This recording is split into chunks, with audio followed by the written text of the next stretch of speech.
విశాఖ వాతావరణ కేంద్రం అధికారి శ్రీనివాస్ మీడియా సమావేశం నిర్వహించారు. ఈ సందర్భంగా ఆయన మాట్లాడుతూ రానున్న 24 గంటల్లో బంగాళాఖాతంలో అల్పపీడనం ఏర్పడుతుందని తెలిపారు. దీని ప్రభావంతో విస్తారంగా వర్షాలు కురుస్తాయని, కోస్తా జిల్లాలో కొన్ని చోట్ల భారీ వర్షాలు కురుస్తాయని వాతావరణ శాఖ స్పష్టం చేసింది. తీరం వెంబడి గాలుల వేగం ఉండనున్న నేపథ్యంలో మత్స్యకారులకు హెచ్చరికలు జారీ చేశామని తెలిపారు. మధ్య బంగాళాఖాతంలో ఏర్పడిన ఉపరితల ఆవర్తనాల కారణంగా నెక్స్ట్ కమింగ్ 24 అవర్స్లో west central bay of Bengal and దాని పరిసర ప్రాంతంలో మరొక అల్పపీడనం ఏర్పడే అవకాశం ఉన్నట్టుగా మనం ఫోర్కాస్ట్ ఇస్తున్నాం.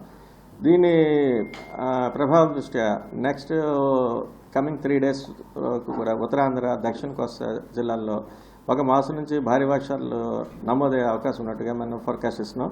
ముఖ్యంగా అయితే నెక్స్ట్ కమింగ్ 24 అవర్స్ చూస్తే ఉత్తరాంధ్ర జిల్లాల్లో ఉన్నటువంటి శ్రీకాకుళం, పాతపురమన్యం, విశాఖపట్నం, విజయనగరం, అనకాపల్లి, కాకినాడ, అల్లూరు సీతారామరాజు, ఏలూరు అండ్ యానం ఈ జిల్లాల్లోనూ, అలాగే నెక్స్ట్ దక్షిణ కోస్తాలో ఉన్నటువంటి ఎన్టీఆర్, పల్నాడు, బాపట్ల, ప్రకాశం అండ్ నెల్లూరు ఈ జిల్లాల్లో కూడా 1-2 చోట్ల భారీ వర్షం నమోదయ్యే అవకాశం ఉన్నట్టుగా మనం ఫోర్కాస్ట్ ఇస్తున్నాం.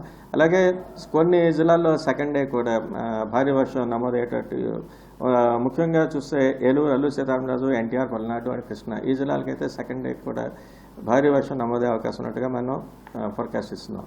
నెక్స్ట్ ఇప్పుడున్నటువంటి రాబోయేటువంటి అల్పపీడనం దృష్ట్యా, అలాగే ప్రస్తుతం ఇప్పుడు మధ్య బంగాళాఖాతంలో ఉన్నటువంటి ఈ ఉపరితల ఆవర్తనాల దృష్ట్యా కూడా తీరం వెంబడి కూడా బలమైన ఎదుగుదలలు ఉన్నాయి.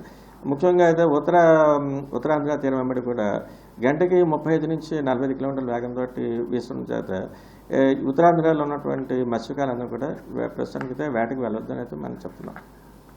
ఇది ప్రస్తుతం అప్డేట్. ఓకే.